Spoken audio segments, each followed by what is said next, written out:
have always loved the Final Fantasy series and its music. I mean, who doesn't?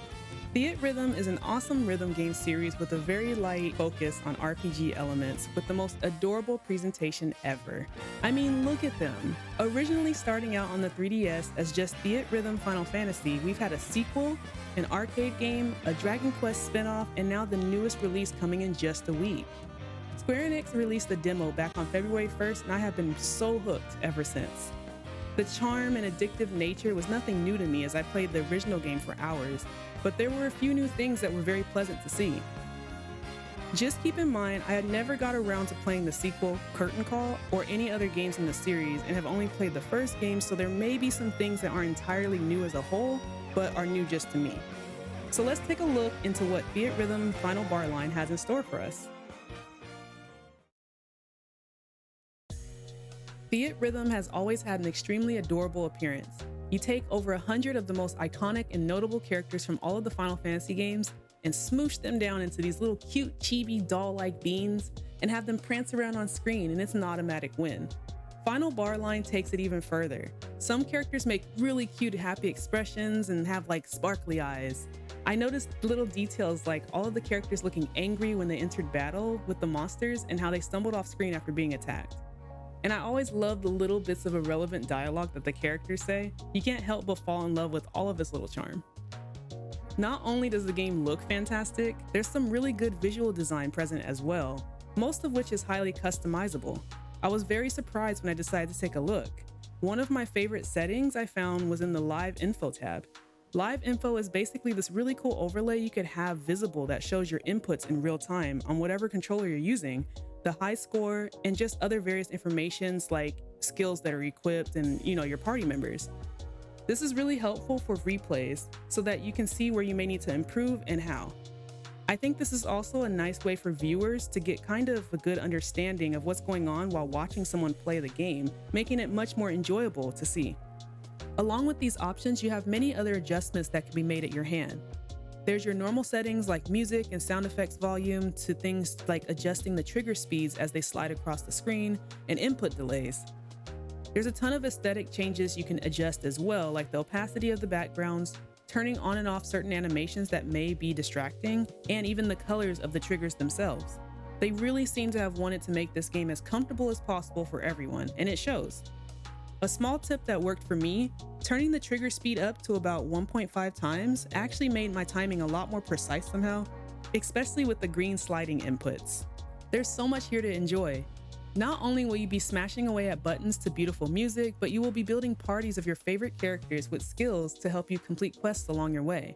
You can equip up to 3 skills at once per character at no cost, pick a summon, and even choose aesthetic add-ons like different Moogles and airships to show up along your journey.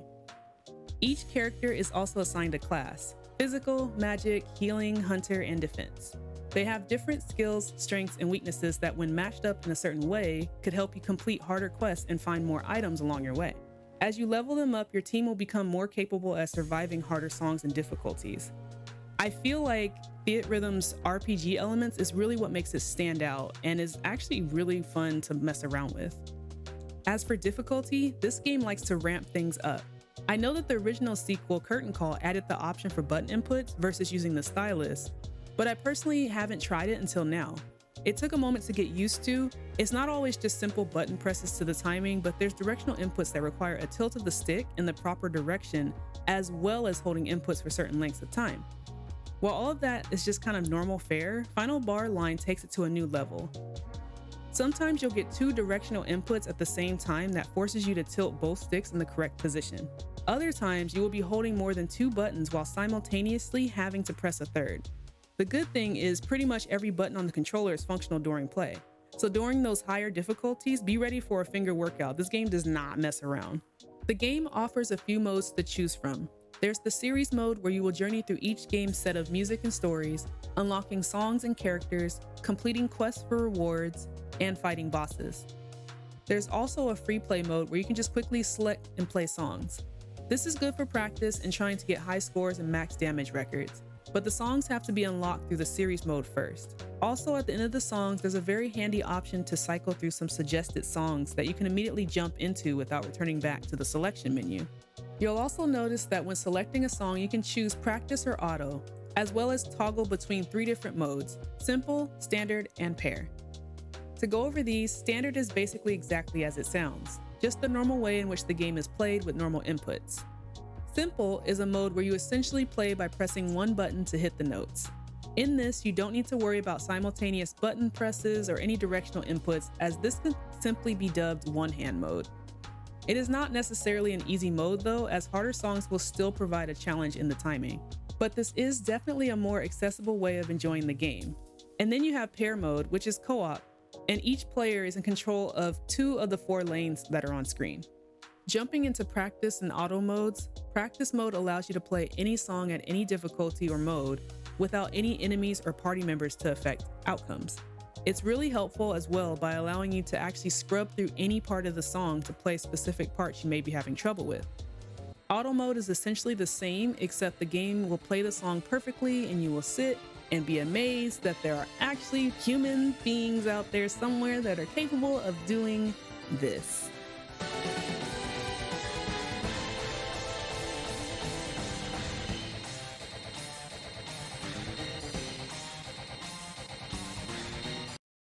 In addition, there's a museum to view your collectibles such as movies, music, and cards. Not available in the demo though, there's a multiplayer battle mode.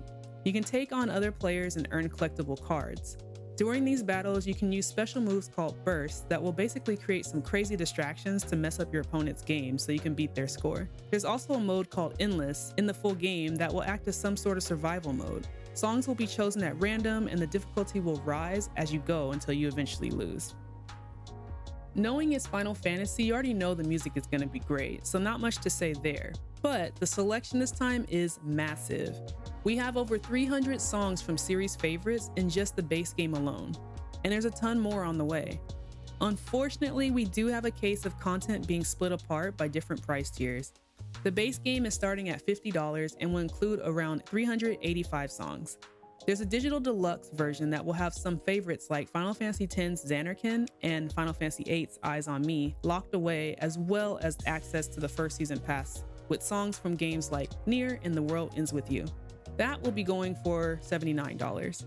In addition to that, there's a premium digital deluxe that will include the previously mentioned content, but will also include access to the second and third season pass content from games like the Chrono series and Octopath Traveler. That will run you $99.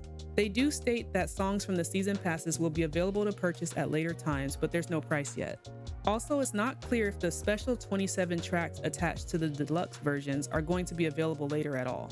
It seems like they want Final Bar Line to be the definitive version for the franchise. Theatrhythm Final Bar Line is going to be a game worth putting many hours of time into.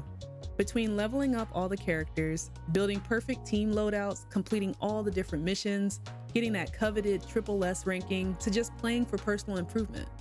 Final Fantasy is such a special franchise, and I can't be more happy to have a series that really encapsulates it all in such an endearing and enjoyable way. Final Bar Line is out in just a week on February 16th on the Nintendo Switch and the PlayStation 4.